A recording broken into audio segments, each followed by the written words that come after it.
विकास पे बात करते हैं हम लोग, तो मनोज तिवारी ने 98%, कितना 98%, 98% सांसद निधि का खर्च किया है। जो पूरे देश में शायद से 4-5 सांसद ही ऐसे हैं जिन्होंने 98% खर्च किया। अगर विकास की बात करते हैं तो राहुल गांधी ने जितना विकास वायनाड में केरल के एक लोकसभा क्षेत्र से लड़ते हैं नहीं किए, उससे 10 गुना ज्यादा। कितना गुना ज्यादा? कितना गुना ज्यादा? 14,600 करोड़ का विकास कार्य परियोजना जो है वो चल नहीं रहा है, कंप्लीट हो गया है। मेट्रो की लाइन हो, नई लाइन हो, या सिग्नेचर ब्रिज हो, या 4 लेन रोड हो, या डबल डेकर हो, ट्रिपल डेकर हो, और भारत का सबसे ऊंचा जो है फ्लाईओवर हो, सबसे लंबा फ्लाईओवर हो, और मनोज तिवारी ने उस क्षेत्र में किया। राहुल गांधी ने जितने काम नहीं किया उससे ज्यादा काम जो है मनोज तिवारी ने किया। राहुल गांधी जब सरकार था मनमोहन सिंह का, उस समय जो है अपने संसदीय क्षेत्र में यूपी में जितना काम नहीं किए थे उससे 10 गुना काम मनोज तिवारी जो है बिना मंत्री रहे हुए यहाँ उत्तर पूर्व दिल्ली के लिए किए हैं। मनोज को मजबूत कीजिएगा तो आप लोग मोदी को मजबूत कीजिएगा। क्या कीजिएगा? मनोज को मजबूत कीजिएगा तो मोदी को मजबूत कीजिएगा, और मोदी को मजबूत कीजिएगा तो आप लोग मातृभूमि को मजबूत कीजिएगा। तो कौन कौन मातृभूमि को मजबूत करना चाहता है? कौन कौन करना चाहता है? हाथ उठा के बताइए, दोनों हाथ उठा के बताइए कौन कौन करना चाहता है मातृभूमि को मजबूत। मैं बिहार में चुनाव लड़ रहा था, मनोज भैया का फोन आया, मैं संकट के घड़ी में था, जब जेल में था तो मेरे से मिलने गए, बोले कि मनीष तुमको चुनाव नहीं लड़ना है। मैंने बोला क्यों? तो आओ मोदी जी के साथ जो है मातृभूमि को मजबूत करो। और तुम्हारा मुद्दा था मजदूरों के लिए, तुम आवाज उठाते थे, तुम भारतीय जनता पार्टी के साथ मिलकर मजदूरों को और मजबूत करो। हम सभी भारतीय जनता पार्टी के लोग तुम्हारे साथ हैं, और मैं मनोज भैया के साथ आ गया।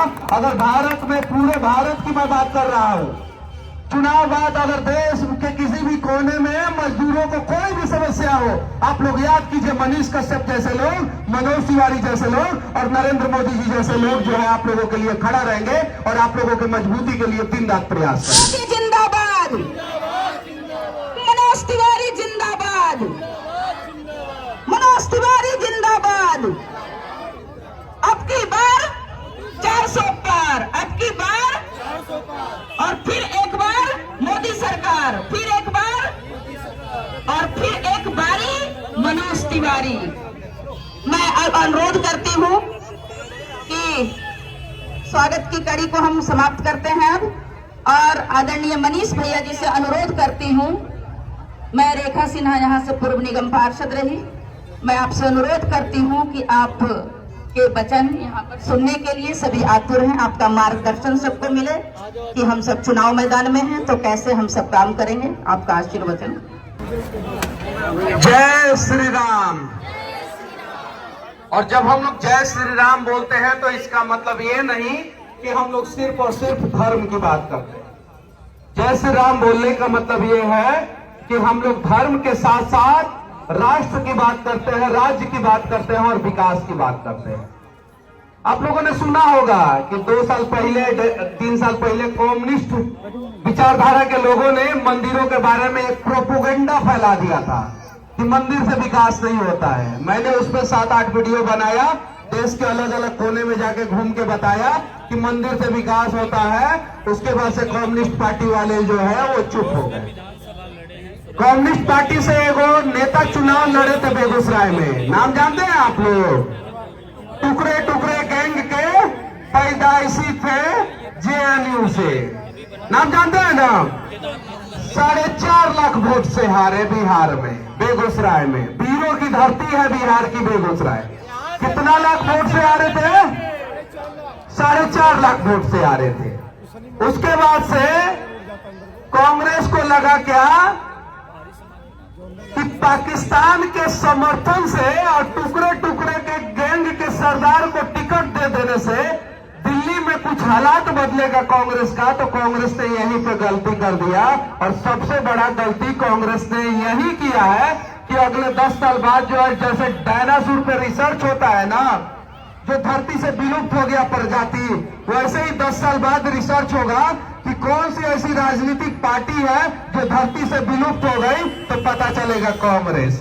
काहे कि कांग्रेस का डायनासोर का डीएनए सेम है, दोनों विलुप्त होने वाला डीएनए है। विकास पे बात करते हैं हम लोग, तो मनोज तिवारी ने 98%, कितना 98%, 98% सांसद निधि का खर्च किया है, जो पूरे देश में शायद से 4-5 सांसद ही ऐसे हैं जिन्होंने 98% खर्च किया हो।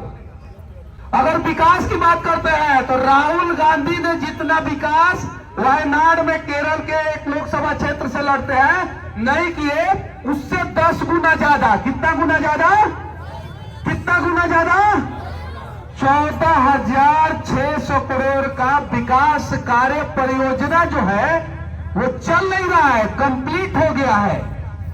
मेट्रो की लाइन हो, नई लाइन हो, या सिग्नेचर ब्रिज हो, या 4 लेन रोड हो, या डबल डेकर हो, ट्रिपल डेकर हो, और भारत का सबसे ऊंचा जो है फ्लाईओवर हो, सबसे लंबा फ्लाईओवर हो, और मनोज तिवारी ने उस क्षेत्र में किया जिस क्षेत्र को शीला दीक्षित की सरकार अछूत समझती थी और यहां पे विकास का कार्य करने के लिए का प्रयास भी नहीं करती थी। उस क्षेत्र में मनोज तिवारी ने ये काम किया। ये सारा काम जो है डेटा के साथ है। अब कंपेयर कीजिए कि एक भारतीय जनता पार्टी का साधारण सा सांसद और एक कांग्रेस का अध्यक्ष राहुल गांधी ने जितना काम नहीं किया उससे ज्यादा काम जो है मनोज तिवारी ने किया। राहुल गांधी जब सरकार था मनमोहन सिंह का, उस समय जो है अपने संसदीय क्षेत्र में यूपी में जितना काम नहीं किए थे उससे 10 गुना काम मनोज तिवारी जो है बिना मंत्री रहे हुए यहां उत्तर पूर्व दिल्ली के लिए किए हैं। अभी मनोज को मजबूत कीजिएगा तो आप लोग मोदी को मजबूत कीजिएगा। क्या कीजिएगा? मनोज को मजबूत कीजिएगा तो मोदी को मजबूत कीजिएगा, और मोदी को मजबूत कीजिएगा तो आप लोग मातृभूमि को मजबूत कीजिएगा। तो कौन कौन मातृभूमि को मजबूत करना चाहता है? कौन कौन करना चाहता है? हाथ उठा के बताइए, दोनों हाथ उठा के बताइए कौन कौन करना चाहता है मातृभूमि को मजबूत। मैं बिहार से चुनाव लड़ रहा था, मनोज भैया का फोन आया, मैं संकट के घड़ी में था, जब जेल में था तो मेरे से मिलने गए, बोले कि मनीष तुमको चुनाव नहीं लड़ना है। मैंने बोला क्यों? तो आओ मोदी जी के साथ जो है मातृभूमि को मजबूत करो। और तुम्हारा मुद्दा था मजदूरों के लिए, तुम आवाज उठाते थे, तुम भारतीय जनता पार्टी के साथ मिलकर मजदूरों को और मजबूत करो। हम सभी भारतीय जनता पार्टी के लोग तुम्हारे साथ हैं और मैं मनोज भैया के साथ आ गया। अगर भारत में, पूरे भारत की मैं बात कर रहा हूं, चुनाव बाद अगर देश के किसी भी कोने में मजदूरों को कोई भी समस्या हो, आप लोग याद कीजिए मनीष कश्यप जैसे लोग, मनोज तिवारी जैसे लोग और नरेंद्र मोदी जी जैसे लोग जो है आप लोगों के लिए खड़ा रहेंगे और आप लोगों की मजबूती के लिए दिन रात प्रयास करेंगे। ये कांग्रेसी सब अफवाह फैला रहा है कि विकास हुआ ही नहीं है, विकास हुआ ही नहीं है, विकास हुआ ही नहीं। अरे विकास नहीं हुआ तो राहुल गांधी 2 जगह से काहे चुनाव लड़ रहे हैं? कई जगह से चुनाव लड़ रहे हैं? कई जगह से? 2 जगह से। कई 2 जगह से चुनाव लड़ रहे हैं? अरे राहुल गांधी का विकास हो गया, पहले एक जगह से चुनाव लड़ते थे, मोदी जी ने विकास को दुगुना कर दिया तो राहुल गांधी 2 जगह से चुनाव लड़ने लगे। हुआ कि नहीं विकास? और राहुल बाबा बताइए आपका विकास हुआ कि नहीं? आप अपने अंदर झांक के देखिए कि पहले एक जगह से आप चुनाव लड़ते थे, अब 2 जगह से चुनाव लड़ रहे हैं। हालात बदला। पूरे भारत में सबसे लंबा एक्सप्रेसवे कहां बना? पूरे दुनिया में सबसे लंबा एक्सप्रेसवे कहां बना? भारत में। पूरी दुनिया में सबसे ऊंचा रेलवे ब्रिज कहां बना? भारत में। सबसे बड़ा टनल कहां बना? भारत में। तो ये विकास का कार्य नहीं है तो और क्या है? मुंबई में 30 किलोमीटर लंबा पुल जो है हम लोगों ने समंदर के ऊपर बना दिया। हाँ, मोदी जी की एक खासियत है, वो विकास के साथ साथ विरासत की भी बात करते हैं।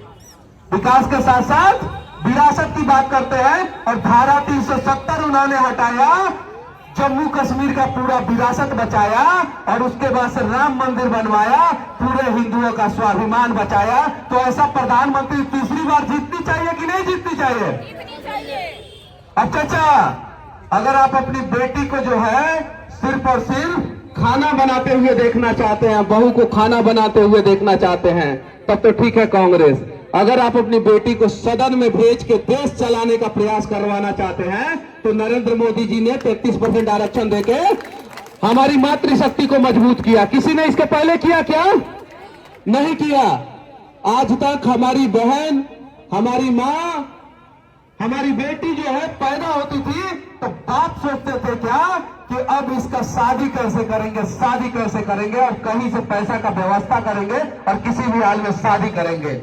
नरेंद्र मोदी जी ने उन बापों को सक्षम बना दिया कि अब बेटी पैदा होती है तो बाप सोचता है कि इसको सदन में भेजेंगे और ये पूरा देश चलाएगी। ऐसा प्रधानमंत्री हमारे नरेंद्र मोदी जी हैं। अब हमारी बेटियां सदन में जाएगी और देश चलाएगी। अब जरा सोचिए, ऐसे प्रधानमंत्री को क्या हम लोग झुकने देंगे?